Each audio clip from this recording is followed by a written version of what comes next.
Today we have Mike Saunders.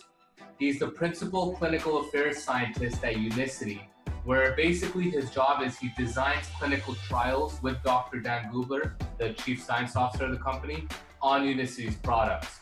He's also heading up the coaching and health and wellness programs at Unicity, and he's a scientist with over a decade in the pharma industry doing drug design. He holds the world records in squat and bench press individually in multiple lifting federations as well. So Mike, thank you for taking out the time and being here with us today. Thanks for having me here, Rav. So being in powerlifting and being at that elite level, you probably know it's not just all about hitting the gym, it has to do with nutrition as well. Yes. So yes. Do you say that was learning about that kind of took you towards your path of becoming a scientist, or how did you become a scientist? This is another thing that I think my mom probably is the one that made me become a scientist. When I was young for Christmas, one of the first gifts that I remember getting was a chemistry set from my mom. So, and every year for Christmas, I got a chemistry set after that. So I think she saw that I was potentially going to be good at science. And she just decided that that's where she wanted to guide me, I guess. So yeah. I remember reading about molecular orbital theory and stuff when I was in elementary school, because I got instruction books in my chemistry sets that talked about basic molecular orbital theory. And I wanted to know why the reactions happen. I wanted to know why it changed color when I mixed things together. So it was my mom's fault. And then I was curious about it. So I stuck with it. And that was where I wanted to go when I studied in college. So that's where I ended up. You said you did drug design for pharma? Yeah. My first career when I came out of my graduate school work was process chemistry at Pfizer, which is Pfizer's a huge multinational, multi-billion-dollar drug company. And basically for process chemistry, what my job was to optimize the synthetic route. So a medicinal chemist would make a potential drug. And once it goes on to a certain stage, they need to scale that drug up. And in order to scale it up, the recipe that they use to make that drug, which is the synthetic method, needs to be changed.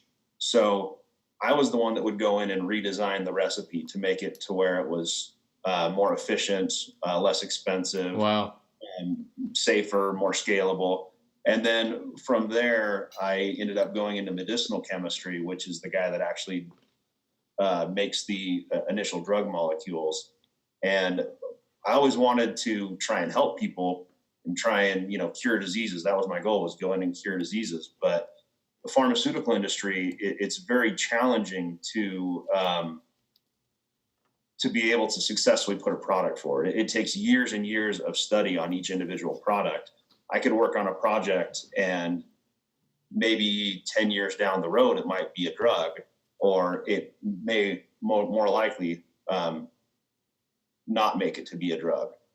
And that was one of the things that excited me about switching to the nutraceutical industry, is I can work on something, and because of the way that the industry is, I can, make a good product and then have it actually be on available for purchase a year or 2 years later, potentially.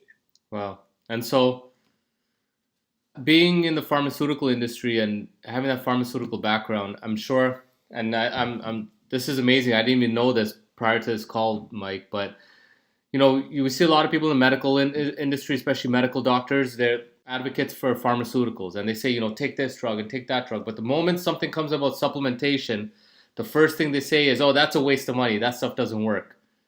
Right? And so what are your thoughts on that? Honestly, when I was in the pharmaceutical industry, I had a pretty negative view of supplements in general.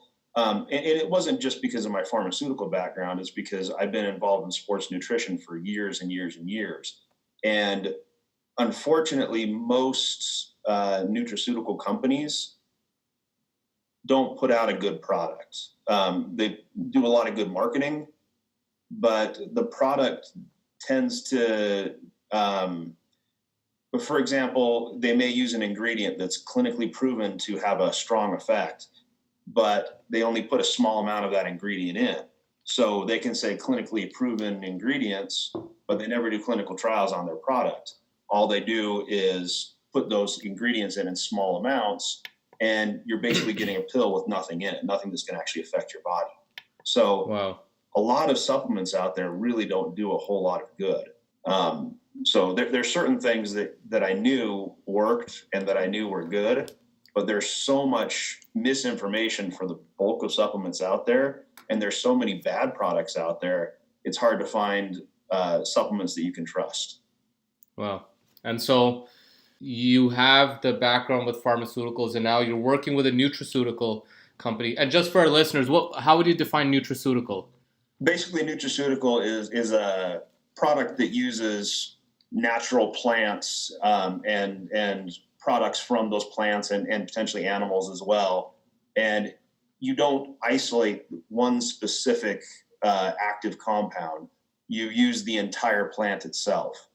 In pharmaceutical industry, it's all about looking in nature for cures for diseases, and they find the one single molecule that has the most effect, and then they build on that molecule to make it stronger and stronger and stronger in its effect.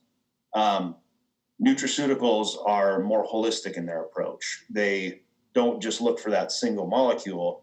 They look at the entire plant, and which contains an array of molecules that all have potentially bioactive features.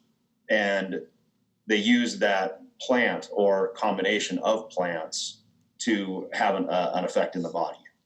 Okay. And so now that we got that cleared, so my question was, having the pharmaceutical background, now working in nutraceuticals, there's a huge misunderstanding when it comes to supplements, and you probably get this all the time too, where people are like, oh, I don't want to take supplements. I want to get my stuff from food, and food will give me everything.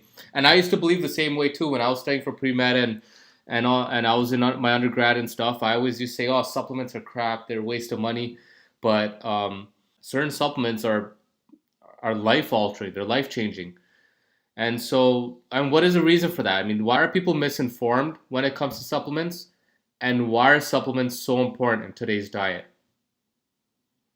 Well, you're correct in saying that food should be the first medicine. It really should. A healthy diet is critical.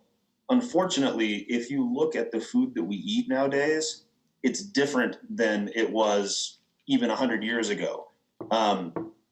We don't grow food for nutritional content. Farmers make money because people want to buy their food because it tastes good. Food is paid for based on how much it weighs a lot of times. So the optimal food for a farmer to grow isn't healthy food. It's food that tastes good and food that is large and heavy. So you see things like, if you go to the store, you see grapes, which have been treated with gibberellic acid to make them large. That's not what they look like if you grow them in your backyard. They're small. They're very nutrient dense. They have a very different flavor. They don't taste like water, which grapes from the store taste like water that's sweet. They basically are sugary. So the fruits and vegetables that we eat nowadays have been grown specifically to have a higher sugar content, to have a higher water content, and to have a lower fiber content, because we don't really like the way that fiber tastes either. If you look at traditional vegetables like carrots, have been around for a long, long time. If you go Google a picture of carrots the way they used to be, it used to look like a root. Now it's a big orange vegetable that has a lot of water in it, a lot of sugar in it. It's not necessarily unhealthy, but it doesn't have the nutrient density that it used to have, and it doesn't have the fiber content that it used to have. So if you just want to get your vitamins and your minerals from your fruits and vegetables that you eat, you're going to be hard pressed to do it. Well, and that's where supplementation comes in. And so you're saying that they've removed fiber and these vitamins and minerals from food to make it more available, more delicious? Yeah, basically through selective breeding. It's not like they're genetically modifying the fruits and vegetables, but they breed them selectively so that the larger fruits and the larger vegetables are the ones that they propagate. The ones that have more sugar in them are the ones that they propagate. The ones that have more water in them are the ones that they propagate. The ones that taste better are the ones that they propagate. And Wow. because they're looking specifically for taste, they start to lose nutrient density. They start to lose fiber content. And so your fruits and your vegetables, while they're still a good choice to eat, they're not going to get you where you really need to be. Wow. So you could be buying non-GMO and organic fruits and vegetables and thinking, you're paying the extra premium for it and thinking that you're getting a healthier version of the fruit, which you probably are because there's less pesticides, but it could still be lacking the fiber, the vitamins, the minerals that was in traditional fruits and vegetables. That's exactly true. And if you look at agricultural methods now, we don't try and put nutrients back into the soil. Organic is actually a better option in a lot of cases than standard vegetables, because part of the organic farming process is allowing compost to replenish the soil with nutrients. And that gives you a product that has more micronutrients in it. So that's one of the reasons why organic vegetables taste different than non-organic vegetables, because they have more micronutrient content in them. They're also ripened on the vine instead of ripened in a warehouse. So that's part of what changes the flavor. But basically you get a product that has a little bit more micronutrient content. So it is a better choice than a standard vegetable or fruit, but it's still grown for flavor. It's not grown for nutrient density. Wow. So I remember you told me this thing off camera once about potatoes. Do you want to talk about that again? About how potatoes are not the same as they used to be? I love that. So potatoes, this is one of those stories. It's interesting because potatoes are what they are now, the big brown russet potato that we all think of when we think of potatoes. That's what a potato is, because that's what French fry makers wanted a potato to be, mostly McDonald's. So in this case, our vegetable that we consume, our potato that we consume, was grown specifically to be shaped the way that it is, the size that it is, so that you can get French fries that fit into a McDonald's French fry container and come out of the top to be the golden brown French fries that we think of. If you look at a potato, the way that it was originally found in South America, they were about the size of a chickpea. They were very, very fibrous, very nutrient dense, and they were a food that was eaten commonly, but they're nothing like they are today. Wow. So another thing that we teach a lot of our clients and our customers is about soil depletion. So you talked about that briefly, and if you go online, some people say, soil depletion is a myth and it's not true. What are your thoughts on that? So this goes back to what I was saying when I was talking about agriculture in general. We don't grow food for nutrient density. Farmers don't care about nutrient density. All they want is their food to be large, taste good, and to be able to sell. That's really what they want. They're concerned about their bottom line. So when a plant grows, it pulls nutrients out of the soil. The farmer is only putting back in those nutrients that plant needs to continue to grow and be large. They're not putting all the micronutrients into the soil. If you look at a berry that's grown, wild in a mountain or something like that in the mountains, there's a natural process in which the plant material around that berry plant is decaying into the soil all the time. Animals are decaying into that soil. They're replenishing all the different nutrients, and that plant that's growing the berries is pulling those nutrients out of the soil.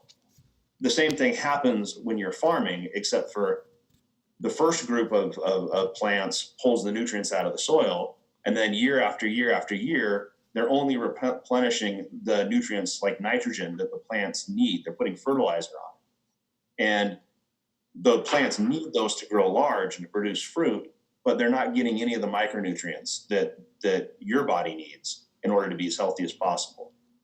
So you'd say it's true. Like, I read this in an article in Scientific American. They said we need 15 oranges today to get the same amount of vitamin A as our grandparents did in the 1950s and 60s. Yes, that's absolutely true. Wow. And eating 15 oranges, you'll end up with diabetes probably, right? With the amount of sugar in it. Yeah, that's probably true. What about meats? Let's talk about meats. Like, meats have protein, they have vitamins and minerals that we need. How's meat quality? I mean, we know about the farming and people can see it on YouTube all the time, but what are certain things that stand out too that you think people don't know about? So animals are basically just like people. People are animals. When we eat food, we incorporate those micronutrients into our body. The same thing happens to a cow that's going to eat the food. If we ate nothing but corn, our lipid layers in our cells would be messed up. The fat that we produce would be pretty much purely omega-6 fats mixed with omega-9s and other things, but we wouldn't have any of the omega-3s that we need. And that's basically what we're doing to the cows that we eat. We're changing the composition of their bodies by feeding them nothing but corn. When they eat nothing but corn, then the fat that they have on them becomes different because corn doesn't have any omega-3s in it. It's omega-6s, it's omega-9s. The fat from corn, the corn oil, is not, it's out of balance with what the human body needs. It's out of balance with what the cow needs as well. So they're not really concerned about the health of the cow, though. They're going to kill it anyway. But the side effect is when we eat the cow, all of the healthy fats that we need are basically not in that cow anymore. Wow. If you look at a grass-fed cow versus the standard corn-fed cow, the composition of the fats are completely, totally different. The protein's still very similar, but the healthy fats are really what starts getting out of whack. And fats are key to our health as well. One of the key things, if you look at farm-fed salmon and farm-fed tuna, fish, everybody thinks of fish as like the most healthy food in the world. And it is one of the very healthy proteins because it's got a lot of lean protein in it. And the fat that is in it is omega-3 fats in general, because that's important because that's one of the things that we need in our body. Our diets are almost devoid of omega-3s. So when we eat fish, we're replenishing some of those omega-3s that we need. If we go to the store and we buy farm-fed salmon, and that salmon is fed with nothing but corn, which is one of the common feeds that they use to feed those. They're feeding those fish corn nowadays. Yes. Corn Wow. is a common animal feed because corn is produced in excess, basically. We grow more corn than we need, so it gets fed to animals quite frequently. It's cheap animal feed. So they feed them low-quality animal or low-quality feed, and the result is the farm-fed tuna and the farm-fed salmon have almost no omega-3s in their fat anymore. The omega-3s that are there are from the shrimp and that they eat, the food that they eat, the fish that they eat, which are eating other smaller microorganisms like krill that have high omega-3s, that eat algae that has high omega-3s. So if you disrupt that food chain by feeding them low quality, almost waste products, because that's food that's cheap that we don't want to eat, they're feeding that to the fish, then when we actually open up the fish, cut it, and eat it, it has a very different profile, and it's no longer as healthy as it used to be. Wow. Man, so this sounds depressing. It sounds like we can't live off food. And it's funny, my wife and I were gone on a vacation a couple weeks ago, and while we were there, I was saying this to her, I'm like, babe, this isn't even food. This is just calories we're eating now. There's no nutrients left in this, and you can feel it. So with the fruits and vegetables, they're lacking vitamins and minerals. The animals, they're eating corn. Is there anything else with modern farming methods that stands out to you that people are misinformed about? Well, so with modern farming methods, not necessarily. The thing that stands out to me that we haven't really talked about is we've talked about some of the healthy options. This is like best case scenario. You're eating fish, you're eating, lean meats, you're eating fruits and vegetables. That's really best case scenario diet. You're doing pretty good if you're doing that. Yeah. But that's not the standard diet. The standard diet these days includes a lot more processed food, includes fast food. You go to a restaurant to sit down, even at a nice restaurant, odds are you're getting some processed foods, a lot of salt and things like that. The average diet of the average person is predominantly processed foods. It's not these whole foods that we're talking about that, yeah, they're missing some things, but they're still a way better option than what most people are eating. So if you take somebody's diet, even if they're doing okay, eating a lot of these whole foods, they're missing out on some things. But you look at the average diet, they're missing out on a whole lot more because they're basically eating nothing but empty macronutrients, protein, carbohydrates, and fat. And it's been stripped of pretty much everything because it's been so heavily processed. Wow. Holy smoke. So that's where supplements come in. Yes. And now with the supplement industry is just as much of a mess as the farming industry, right? Yeah, and that's what I was talking about earlier. It's hard to find a supplement company that you can trust because most companies don't do clinical trials on their own products. Most companies are looking to make a quick buck. They're not looking to make a good product. And so when you try and find out, okay, there's a million supplements out there, which ones do I take? It can be overwhelming. Well, so with supplements, what are some things that you look for in a supplement company? For me, if a supplement company actually does clinical trials on their products, not just relying on the raw materials, the clinical trials that were done by the raw material suppliers, but actually does clinical trials on their own products, that's huge because that tells me that their products actually work. Their products have been tested in multiple people and have shown that they actually have an effect. And so what are some supplements that you would recommend which are essential, like everyone should be on? So to me, something that every single person in the world should be on would be fish oil. I don't remember the exact statistic, but it's staggering the number of people. It's above 80% the number of people that are deficient in omega-3s. So other supplements that I would recommend everybody be taking, some sort of a good fiber supplement, a high quality fiber supplement. And then lastly, a high quality protein supplement. And protein, so that's perfect. That goes right into our first principle for our 4 principles that we teach our clients and our team is prioritizing protein. Everyone hears protein all the time, and sometimes people are misunderstood. They think protein is just for bodybuilders and athletes. But why is protein such an important macronutrient? So I want to just mention real quick the bodybuilder thing because, I was into lifting and that's why I started taking protein. And when I started taking protein, it was over 20 years ago, and it was only in these sports nutrition shops. That's the only place you could find protein. So GNC, Vitamin World, places like that, a handful of people went into. This was before supplements became a big deal. Protein was one of the big ones because that's what everybody thought, well, that would make you stronger. Yeah. And then over the course of time, since protein's been around, dietitians have started to look at the effects of eating more protein. And it started to kind of leak out that protein isn't just for powerlifters, isn't just for bodybuilders. And protein is something that if you want to have a healthy diet, you need to emphasize protein consumption. And so in the last 10 years, I guess, there's been more and more and more companies that are coming out and saying, well, we're making a protein, but we're targeting your average person.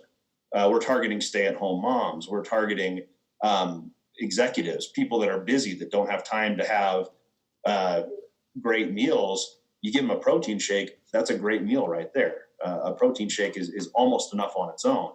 So the supplement industry has changed in the last 10 years to fit what dietitians and nutritional experts have found, that protein is absolutely key to having a healthy metabolism. And why is that? So if you look at the way that our body responds to carbohydrates, which in the 80s, when I was growing up, we learned about the food pyramid and that carbohydrates are the basis of our diet. They should be everything. They should be, about half of what we eat in a day or more. Yeah. And we talked about how carbohydrates are great, fat is bad, and that's really one of the things that's led to the obesity crisis that we're in right now. And the reason that is because carbohydrates are the food that signals insulin response in our body. When we eat carbohydrates, if we're eating complex carbohydrates, we're fine. But Really? As I said before, most food has been stripped of fiber. So if we're looking at foods that have a very high fiber component, and they have some additional carbs as well, our body's not going to digest that quickly. We're not going to get a large insulin response from it because the fiber there prevents us from absorbing and digesting those carbohydrates quickly. So those are kind of safe foods. And people used to think, well, if I'm eating a vegetable, I'm safe. Well, what about corn? No, corn gives you an insulin response. Corn isn't a safe vegetable to eat. Carrots can give you an insulin response. Potatoes can give you an insulin response. We have a lot of starchy vegetables with almost no fiber in them, and they give you an insulin response. Fruits the same way. If you're going with high fiber fruits and you're eating a reasonable amount, you're okay. If you're going with high fiber vegetables, you can pretty much eat an unlimited amount of broccoli and cabbage and things like that, and you'll be fine. But our foods now, when we eat our carbohydrates, we're not eating mostly these healthy carbohydrates. We're mostly eating things like bread. And bread can be healthy if it's prepared properly and it has a large amount of fiber in it. But we don't really like fiber. So what do? We use bleached white flour to make our bread. And our bread, if we're lucky, has 1 or 2 grams of fiber in it per serving. Whereas a healthy bread might have 6 grams of fiber per serving. And even then, it should be consumed in moderation because it still has a lot of other carbohydrates in it. But your average bread that we're eating has virtually no carbohydrates in it. It's just like eating sugar. A lot of the processed foods that we eat, how many people have cereal for breakfast? When I was a kid growing up, everybody had cereal for breakfast. That was the standard thing.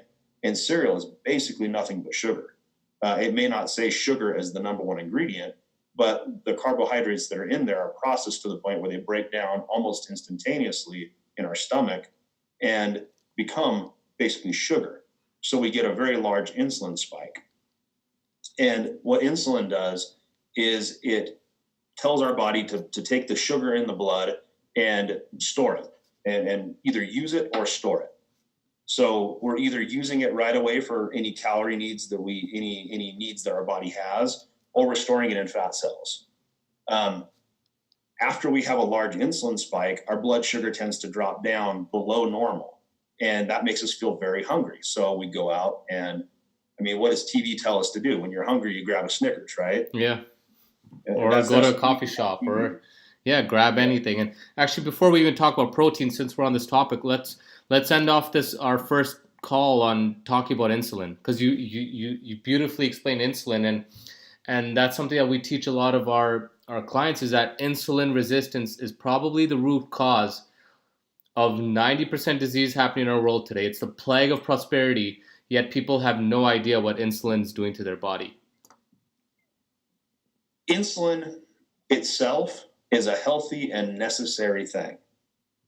It's how our body deals with the food that we eat. It's how our body is able to store and use carbohydrates as energy. And most people use carbohydrates as the predominant energy source. So insulin itself is fine. The problem is we get into this cycle that I was starting to explain before, where we eat high carbohydrate food. We have our cereal for breakfast, grape nuts, which are supposedly a healthy cereal. They still don't have a whole lot of fiber in them. And how many people put sugar on their grape nuts to make them taste better, Or if you're eating even the healthier cereal options, they're still mostly carbohydrates that don't have any of this fiber to support them. So when we eat them, we get that insulin spike, which makes us feel, which pulls the sugar out of the blood, puts the sugar, either uses the sugar or stores it as fat. And then our blood sugar level is low, so we feel hungry again. And when our blood sugar level drops low, we start craving carbohydrates. That's what we want to eat because we want more sugar in our blood. That's what we're used to using as energy. So we go out and we grab a Snickers because that's what TV tells us to do. Then our insulin level spikes again because our blood sugar has spiked. So we go through this pattern where we get hungry, we spike our blood sugar level, insulin spikes. We get hungry again because our blood sugar level has dropped down. We eat again, and it's generally a high carb meal, and then our blood sugar spikes again. Insulin keeps going up all day long. So we have chronically high levels of insulin in our body. And that chronically high level of insulin becomes a problem because our body gets used to having insulin all the time. and it doesn't respond anymore. So if our body's used to having multiple times the normal amount of insulin, then it's not going to even notice when we have just a small insulin response. And eventually it's not even going to notice when we have a large insulin response. And that's where you develop insulin resistance. And insulin resistance is the cause of diseases like diabetes, for example. Mm-hmm. And I've heard from Dr. Bickman, who sits also on our advisory board, he says that type 2 diabetes has been misunderstood as a sugar disease, but it's more an insulin disease rather than a sugar disease. Exactly. Eating too much sugar is part of the cause, but what's actually happening in our body is our body is becoming resistant to insulin. And so then we end up with type 2 diabetes, because that's really what type 2 diabetes is insulin resistance. And then our body can't process sugar properly anymore, because when we eat sugar, we have this insulin response, but it doesn't do anything because our body doesn't respond to insulin anymore. So we just have chronically high blood sugar level now. And so now going into protein, now something with like protein, what does protein do to your insulin? Well, the nice thing about protein is if you eat a protein-rich meal or a meal that's protein and fat, then you don't have any significant blood sugar spike. So you don't have an insulin response. So you're giving your body a break from this cycle of insulin going up and up and up all the time, and your blood sugar level going up and down and up and down and up and down all the time. Your blood sugar level stays basically the same. Your insulin level can come back down to normal and stay at a normal level for a long period of time, and it allows your body to recover from those high insulin response, high insulin levels, and to maintain kind of a homeostasis with your blood sugar level. So your blood sugar level staying the same. And that's with a protein and fat meal. That's with protein and fat, yes. Okay. And so a lot of people use protein supplements because it's hard to get. I mean, personally for me, I got to get about 180, 190 grams of protein a day. I can't eat that much meat. And frankly, with all the antibiotics, I don't even think it's that good for me. So I use a protein supplement. What are your thoughts on protein supplements? You said you've been using them for 20 years, but are they good? Are they bad? Are they safe? People say they cause kidney disease. Some people say they're full of crap. What are your thoughts? So I'm a huge proponent of protein supplementation. I actually have some food allergies. I can't eat poultry. I can't eat fish. And so my meat choices, I'm limited to basically beef and pork. I don't really like pork all that much. And I know I can't eat beef every day, all day long, because red meat's not that healthy for me. So I supplement with a ton of protein. I eat significantly more protein in a day than you because I'm a power lifter. So I'm consuming between 300 and 400 grams of protein every day. Holy smokes. And so every day for breakfast, I have about 40 to 50 grams of protein in my protein shake. Then I have a protein shake that's my pre-workout protein shake that's got around 30 grams of protein in it. I have a protein shake that's my post-workout shake that's got about 20 grams of protein in it. Then I have my dinner, and if I'm hungry at night, I might have another protein shake before I go to bed. So I'm getting a lot of protein from protein shakes. And how long have you been doing this? I've been doing that for probably about 20 years. I have had more protein in my life than the vast majority of people in the world as far as protein shakes and stuff. I've never had any problems. It is important to drink water when you consume protein, because protein does make your kidneys work a little bit harder. But if you drink plenty of water, then you don't have any issues at all. And when I'm drinking my protein shake, I'm drinking water with my protein. So I'm usually pretty good. Now with protein supplements, not all protein supplements are created the same. I mean, I know this, and other people know this. Some people might not know this, but what are your thoughts on that? So just my background of being in sports nutrition, you learn pretty early on that not all protein shakes are the same, because a while ago there was a study that came out that went around bodybuilding and powerlifting forums. If you go to like bodybuilding.com and you can look up this study, because they talked about it so much on there. But they did a study looking at some of the leading brands of protein, and they claim a certain amount of protein on the label. but they fall short when it's actually tested. And they'd never really been tested before. Because they'd never really been tested before, they were slipping more and more and more on the amount of protein that was in there. So they may say they have 40 grams of protein per serving, but they're only measuring in at like 20 grams of protein per serving. And nowadays, in order to beat those protein tests, they'll start putting in cheap amino acids. Because I can go and I can get quality protein, quality whey protein, for example, for a certain price and put that in there.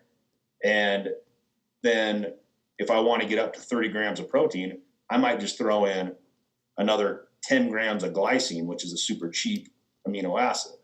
Then technically I still hit my protein score as far as when they test for how much protein is in there, but I haven't gotten 30 grams of quality protein. I've gotten, 20 grams of protein plus 10 grams of one amino acid. Well, some people might be listening to that and saying, hey, at least I got my 30 grams. I'm okay. I don't care if it's glycine or anything. Why does that matter to us? So if you look at our bodies are made up of whole proteins, not specific amino acids. The proteins themselves are made up of amino acids. They're like building blocks. They're like Legos, for example. Each amino acid is a different Lego. If you have nothing but glycine, you got nothing but like one Lego, and you can't build anything with one Lego except maybe like a tower. Our bodies are the same way. We need a variety of amino acids to be able to build the muscle that we need, to be able to build our skin, our hair, all these fast reproducing types of cells in our body, and all the cells that need to be repaired.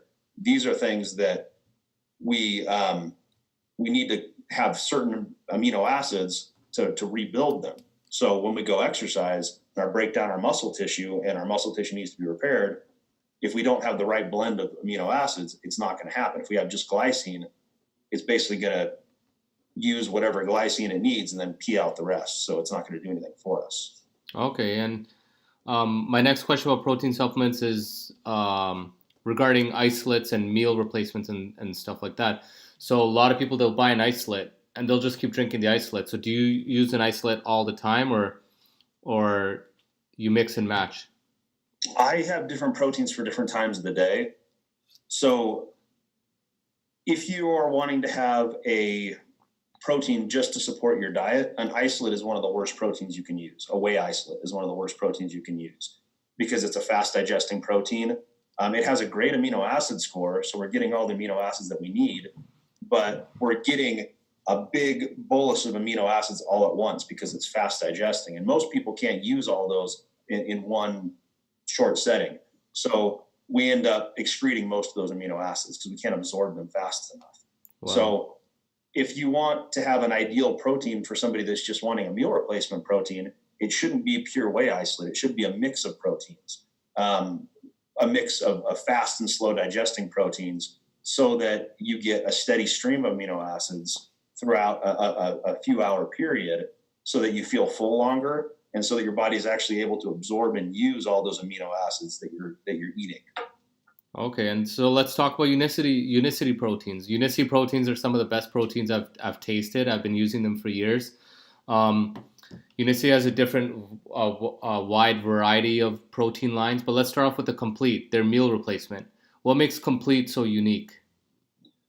Complete is a specifically designed and scientifically formulated protein for meal replacement.